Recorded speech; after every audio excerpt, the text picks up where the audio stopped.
कभी कभी हम जाने अनजाने में कुछ ऐसी गलतियां कर जाते हैं जिनका पछतावा हमें फिर बाद में होता रहता है। जब हम गलतियां करते हैं तब हम इस बात का बिल्कुल भी पता नहीं रखते हैं। इस गलती से हमारे जीवन में आगे चलकर कोई प्रभाव भी पड़ सकता है। कभी कभी हमारी ज्यादा अच्छाई भी हमारे दुख का कारण बन जाती है। हमें पता ही नहीं चलता है कि हम स्वयं ही अपने लिए खाई खोद रहे हैं। एक समय की बात है। एक नगर में एक युवक रहता था। युवक का परिवार बहुत गरीब था। उसके परिवार में आए दिन किसी न किसी बात को लेकर झगड़े चलते रहते थे। वह युवक इन झगड़ों से बहुत परेशान था। जब वह युवक ने पारिवारिक झगड़े को रोकने की बहुत कोशिश की, पर वह झगड़े रुकने की जगह बढ़ते ही जा रहे थे। तो युवक काम की तलाश में लोगों के पास जाता तो लोग पूछते हैं कि भाई, तुम कितना वेतन लोगे? तो उनसे कहना कि आप मुझे बस काम दे दीजिए। मेरे परिवार की आर्थिक स्थिति बहुत खराब है। आर्थिक स्थिति बहुत खराब है। मुझे काम की बहुत आवश्यकता है। आप बस मुझे काम पर रख लीजिए और आप जितना दोगे मैं उतना ही ले लूंगा। तो लोग उसकी मजबूरी का फायदा उठाकर उसे कम कीमत पर काम पर रख लेते, क्योंकि उसने लोगों को खुद ही मौका दे दिया। लोगों को पता था कि उसे काम की बहुत जरूरत है। वह कम पैसों में भी काम कर लेगा। और जब वह युवक अपने मित्रों के पास, अपने सगे संबंधियों के पास बैठता, तब भी वह अपनी गरीबी की बातें करता। वह अपने मित्र और सगे संबंधियों से कहता कि मैं क्या करूं, मेरा परिवार बहुत गरीब है। हमें 2 वक्त की दाल रोटी भी ठीक से नसीब नहीं होती और आए दिन परिवार में लड़ाई झगड़े होते रहते हैं। मुझे तो कुछ भी समझ में नहीं आता कि मैं करूं क्या। उसके मित्र और सगे संबंधी भी उस समय उसकी बात सुन लेते और उसके बाद में वह सभी उसका मजाक बनाते हैं और कहते, यह गरीब तो गरीब का गरीब ही रहेगा, इसका कुछ भी नहीं हो सकता और इनके परिवार में भी प्यार नहीं है। जब देखो एक दूसरे से लड़ते झगड़ते रहते हैं और यह हमारे पास बिना बात का रोना रोता रहता है और खुद कुछ करता नहीं है। जबकि वह युवक तो उनको अपना समझकर अपनी समस्या बता रहा था ताकि लोग उसकी कोई मदद कर सकें, लेकिन किसी ने उसकी मदद तो की नहीं। अब युवक जहां भी जाता सभी लोग उसका तिरस्कार करते, उसे गरीब कहकर पुकारते। कोई भी व्यक्ति उसे काम की पूरी कीमत नहीं देता। वह युवक दिन भर काम करता पर उसे कुछ ही पैसे मिलते थे। कोई भी उसकी मेहनत का पूरी कमाई नहीं देता था। अगर वह उनको कुछ कहता तो वो लोग उसे कह देते, एक काम करना है तो कर, नहीं तो जा यहां से। अब उस युवक को तो काम की जरूरत थी, इसलिए वो काम तो करता ही था। धीरे धीरे समय के साथ उस युवक की हालत बहुत खराब हो गई थी। सभी लोग उस युवक का इस्तेमाल करने लग गए, क्योंकि सबको पता चल चुका था कि वह युवक बहुत गरीब है, उनका कुछ नहीं बिगाड़ सकता और उसे पैसों की जरूरत है, काम तो करेगा। सभी नगरवासियों उसका अपमान करते, उसे गरीब गरीब कहकर पुकारते। इन सब बातों से वह युवक बहुत परेशान हो गया। उसे समझ ही नहीं आ रहा था कि आखिर उसके साथ यह सब क्या हो रहा है। तभी उसने लोगों से बातें करते हुए सुना कि नगर में एक बौद्ध भिक्षु आए हैं। उन बौद्ध भिक्षु के पास सभी समस्याओं का हल है। वह बौद्ध भिक्षु बहुत ज्ञानी व्यक्ति है। यह सुनकर वह युवक भी उन बौद्ध भिक्षु के पास जा पहुंचा। वह युवक बौद्ध भिक्षु के पास जाकर उन्हें रोता हुआ बोला कि महाराज, सभी लोग मेरे साथ ऐसा क्यों करते हैं? तभी उस युवक की बात सुनकर बौद्ध भिक्षु ने पूछा कि क्या हुआ बालक? तभी वह युवक जोर जोर से रोने लगता है और रोते रोते अपनी सारी बात बौद्ध भिक्षु को बताता है और उनसे कहता है कि महाराज, सभी लोग मुझे गरीब गरीब कहकर पुकारते हैं, मेरा मजाक बनाते हैं और कोई भी मनुष्य मुझे अपनी मेहनत की पूरी कमाई नहीं देता है। मैं उनके खेतों में पूरे दिन काम करता हूं और वह मुझे बहुत कम पैसे देते हैं। मेरे दोस्त और मेरे मित्र भी सारे मेरा मजाक बनाते हैं। वह बौद्ध भिक्षु उस युवक की सारी बातें बड़े ध्यान से सुनते हैं और उससे पूछते हैं कि सभी नगरवासियों को इस बात का कैसे पता चला कि तुम बहुत गरीब हो और लोग तुम्हें पूरे दिन काम करने के बाद भी इतना कम वेतन क्यों देते हैं? बौद्ध भिक्षु की बात सुनकर युवक बोला कि दरअसल महाराज, मैंने ही नगरवासियों से हमदर्दी पाने के लिए उनसे कहा था कि मैं बहुत गरीब हूं, मुझे आप काम पर रख लीजिए, जो आप दोगे मैं ले लूंगा। यह सुनकर वह बौद्ध भिक्षु बोले, इसमें लोगों की क्या गलती है?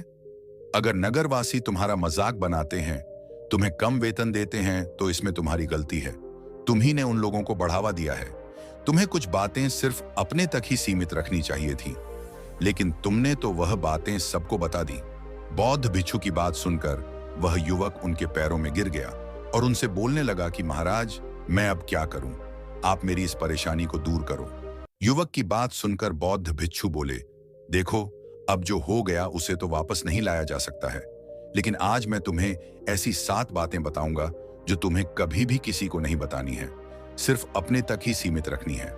चाहे फिर वह तुम्हारा मित्र ही क्यों ना हो या फिर कोई सगा संबंधी ही क्यों ना हो, तुम्हें यह बातें किसी को नहीं बतानी है। बौद्ध भिक्षु की बात सुनकर वह युवक बड़ी प्रशंसा से बोला कि बताइए महाराज, वह कौन सी बातें हैं जिन्हें हमें किसी को नहीं बताना चाहिए। फिर बौद्ध भिक्षु ने युवक से कहा कि जो तुम्हें पहली बात किसी को नहीं बतानी चाहिए, एक अपने जीवन का लक्ष्य, तुम्हारे जीवन का सपना। हम क्या करते हैं, हम अपने सपने को सभी को बता देते हैं कि मैं ये करूंगा, मैं बड़ा होकर ये बनना चाहता हूं। हमें ऐसा लगता है कि लोग सुनकर बहुत प्रसन्न होंगे कि मैं कितना बड़ा आदमी बनना चाहता हूं, लोग मेरी प्रशंसा करेंगे। लेकिन ऐसा होता नहीं है। जब हम अपने सपने को लोगों को बता देते हैं तो हमारे मन में संतुष्टि का भाव जाता है। हम मन ही मन बहुत खुश होते हैं, जिससे हम अपने सपने के प्रति वो जुनून नहीं रख पाते हैं जो हमारे पहले था। जब हम अपने सपने लोगों को बता देते हैं तो उनकी उम्मीदें हमसे बढ़ जाती हैं। वह हमारे ऊपर और भी ज्यादा ध्यान देने लगते हैं, जिससे कभी कभी हम तनाव में भी आ जाते हैं और फिर यही तनाव हमारे जीवन में असंतुलन पैदा करता है और फिर हम अपने सपने से, अपने लक्ष्य से भटक जाते हैं। जब हम अपने सपने किसी को बताते हैं तो आपको कुछ लोग तो प्रेरणा देंगे, जिससे आपको आगे बढ़ने में हिम्मत मिलेगी, लेकिन बहुत से लोग ऐसे हैं जो आपको प्रेरणाहीन करेंगे, आपको डिमोटिवेट करेंगे, जिससे आप आपके लक्ष्य से भटक सकते हो। इसीलिए जो भी आपका सपना है उसे पूरा करो, उसके बाद ही लोगों को बताओ। अगर पहले बता दोगे तो लोग रुकावटें पैदा कर देंगे, और सपने को अगर चुपचाप तुमने पूरा किया तो लोगों को स्वतः ही पता चल जाएगा कि तुमने कौन सा सपना हासिल किया है। इसीलिए कभी भी किसी को अपना सपना मत बताओ, अपना लक्ष्य मत बताओ।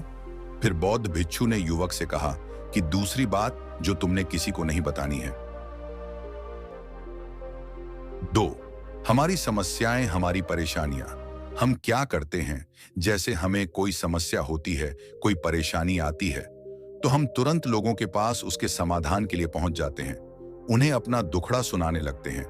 लेकिन दूसरे लोगों को अपनी परेशानी बताने का मतलब है स्वयं के लिए एक और परेशानी खड़ी करना, क्योंकि जब हम किसी से अपनी परेशानी बताते हैं तब तो हमें बहुत अच्छा महसूस होता है। हमें ऐसे लगता है कि मानो हमारा थोड़ा सा दुख तो चला गया, लेकिन सभी लोग हमारी परेशानियां कम नहीं करते, बल्कि उन्हें और बढ़ा देते हैं और हमारे सामने कई नई परेशानियां खड़ी कर देते हैं।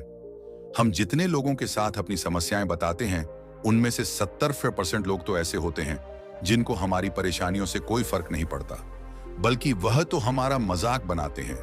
और 20% लोगों को यह जानकर खुशी होती है, और 10% ऐसे लोग ही होते हैं कि जिनको थोड़ा बहुत फर्क पड़ सकता है कि हम कितने परेशान हैं। लेकिन फर्क पड़ने का मतलब यह नहीं है कि वह तुम्हारा साथ दे ही देंगे। जब लोग हमारी परेशानियां, हमारी समस्याओं का मजाक बनाते हैं तो हमें बहुत बड़ा दुख होता है। इसीलिए हमें कभी भी अपनी परेशानियां किसी को नहीं बतानी चाहिए, स्वयं ही उनका हल खोजना चाहिए, क्योंकि हमें हमसे बेहतर कोई नहीं जानता और हम खुद ही बिना किसी की मदद से हर परेशानी से बाहर निकल सकते हैं।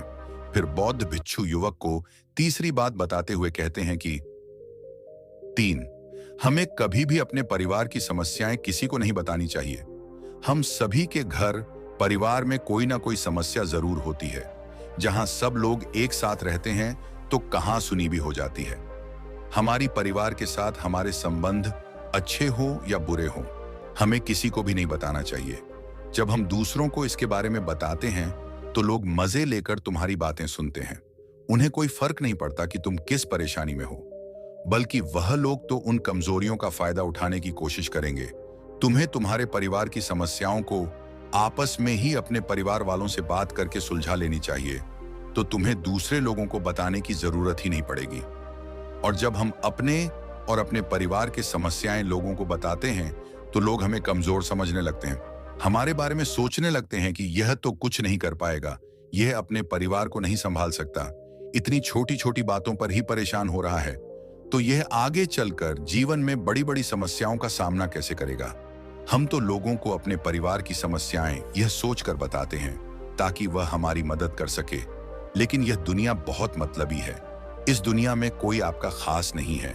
लोग हमारी बातें मजे ले लेकर सुनते हैं और हमारे सामने तो झूठी हमदर्दी दिखाते हैं, और फिर हमारी पीठ पीछे जो बातें हम उन्हें बताते हैं उन्हें अच्छे से नमक मिर्च लगाकर चारों तरफ फैला देते हैं, जिससे उन लोगों का तो कुछ नहीं बिगड़ता, पर तुम्हारे परिवार की इज्जत मिट्टी में मिल जाती है।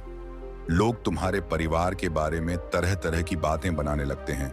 एक बात की 100 बात करने लगते हैं। जो बात हुई नहीं उस बात को भी नमक मिर्च लगाकर बता दे हैं। इस दुनिया में घाव पर मरहम लगाने वाले तो कम हैं और नमक छिड़कने वाले बहुत ज्यादा हैं। इसलिए कभी भी किसी को अपने परिवार की स्थितियों के बारे में नहीं बताना चाहिए। 4, अपनी संपत्ति किसी को मत बताना। फिर बौद्ध भिक्षु ने उस युवक को चौथी बात बताते हुए कहा कि तुम लोगों के सामने इस बात को कभी मत बताना कि तुम किन चीजों के मालिक हो या फिर तुम्हारे पास क्या क्या है। तुम तो लोगों को ऐसे ही अपने बारे में बताते हो कि तुम्हारे पास इतने बंगले हैं, इतनी गाड़ी है, इतना धन है, ताकि लोगों को पता चल सके। लेकिन तुम ये सोचकर उन्हें नहीं बता रहे हो कि तुम उन्हें नीचे दिखाने की कोशिश कर रहे हो। लेकिन लोग तुम्हारी बातों का गलत मतलब निकाल सकते हैं।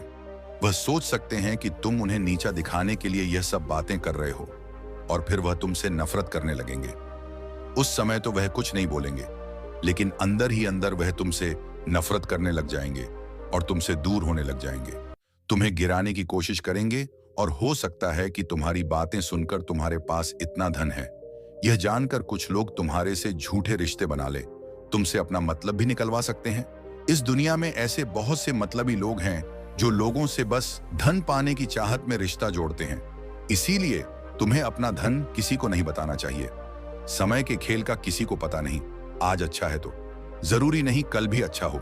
मान लो आज तुम्हारे पास खूब धन दौलत है, लेकिन अगर कभी आपके पास नहीं रहे और आप लोगों से मदद मांगोगे तो लोग आपकी मदद नहीं करेंगे, बल्कि आपको ताने मरेंगे। आपसे कहेंगे कि तुम्हारे पास तो इतना धन था, कहां गया वह धन? तुम सच बोलते थे या फिर झूठ मूठ का गुणगान करते रहते थे? और हमें अपनी धन दौलत की बात लोगों के सामने इसलिए भी नहीं बतानी चाहिए क्योंकि इस दुनिया में बहुत से ऐसे लोग हैं जिनके पास पीने के लिए स्वच्छ पानी भी नहीं है, वह गंदा पानी पीते हैं। उनके पास खाने के लिए 2 वक्त की रोटी भी नहीं है, जबकि तुम्हारे पास सब कुछ है। इसीलिए कभी भी खुद से गरीब लोगों के सामने कभी भी अपने धन का दिखावा ना करें। हो सके तो उनकी मदद कर दें। 5, कभी भी अपनी सफलता का रहस्य किसी को मत बताना। फिर बौद्ध भिक्षु ने उस युवक को 5वीं बात बताते हुए कहा कि कभी भी अपनी सफलता का रहस्य किसी को मत बताना। हमने सफलता हासिल कैसे की है यह बताना कोई गलत नहीं है। अगर कोई मनुष्य उससे सीखकर आगे बढ़ता है तो यह बहुत अच्छी बात है। लेकिन अधिकतर लोग क्या करते हैं, हमारे बताए गए रास्ते पर हूबहू चलना शुरू कर देते हैं, और अगर वह हमारे बताए गए रास्ते पर चलकर असफल हो जाते हैं तो फिर वह हमें ही दोष देने लगते हैं, जबकि हमने तो उनके लिए अच्छा ही किया था, मगर वह हमें ही दोषी मानने लगते हैं और कहते हैं कि काश मैं इसकी बातों में नहीं आया होता, इसने तो मुझे गलत रास्ता बता दिया। जबकि सबके लिए सफलता का एक ही तरीका काम नहीं करता। जिस तरीके से तुम सफल हुए हो जरूरी नहीं कि वैसे ही उन्हें भी सफलता मिल जाए। इसीलिए कभी भी किसी को अपनी सफलता का रहस्य मत बताओ। अगर वह मनुष्य सच में ही तुमसे सफलता का मार्ग जाने की कोशिश करे और उस कार्य उसे बहुत लगन हो और वह बहुत दृढ़ संकल्पी हो कि नहीं मुझे तो यह कार्य करना ही है, तो तुम उसे जरूर बता सकते हो। लेकिन तुम आगे से कभी भी किसी को कुछ मत बताओ, नहीं तो अगर वह लोग असफल रहे तो वह तुम्हें ही दोषी मानने लगेंगे। उन लोगों को इस बात से कोई फर्क नहीं पड़ता कि तुम उनके लिए अच्छा कर रहे हो। वह असफल होने पर तुमसे घृणा करने लगेंगे, तुम्हें भला बुरा बोलने लगेंगे। इसीलिए कभी किसी को कुछ मत बताओ। 6, अपने द्वारा की गई मदद का ढिढोरा मत पीटो। फिर बौद्ध भिक्षु ने उस युवक को छुट्टी बात बताते हुए कहा, अगर तुम किसी की मदद करते हो तो मदद को लोगों के सामने मत लाओ, क्योंकि इस दुनिया में बहुत से लोग गरीब हैं जिनको हमारी दया दान की आवश्यकता है। लेकिन अगर तुम उन गरीब लोगों की इसलिए मदद करते हो ताकि लोग आपकी तारीफ करें, लोग आपको अच्छी नजरों से देखें, समाज में आपका नाम हो, तो ऐसा दिखावा कभी मत करो। जबकि तुम्हें लोगों की मदद इसलिए नहीं करनी चाहिए कि दूसरे लोग आपकी तारीफ करें, बल्कि आपको लोगों की मदद सच्चे हृदय से बिना किसी को बताए करनी चाहिए, क्योंकि यही मदद आपको अंदर से शांति प्रदान करवाती है। जब तुम किसी जरूरतमंद की सहायता करते हो तो तुम्हें अंदर ही अंदर एक अलग ही आनंद की अनुभूति का एहसास होता है। लेकिन अगर तुम किसी जरूरतमंद की सहायता बस दिखावे के लिए करते हो तो कुछ पल के लिए तो तुम दूसरों की नजरों में अच्छे बन जाओगे, लेकिन तुम कभी भी आत्मसंतुष्टि प्राप्त नहीं कर पाओगे। 7, अपनी आमदनी का जिक्र दूसरों के सामने मत करो।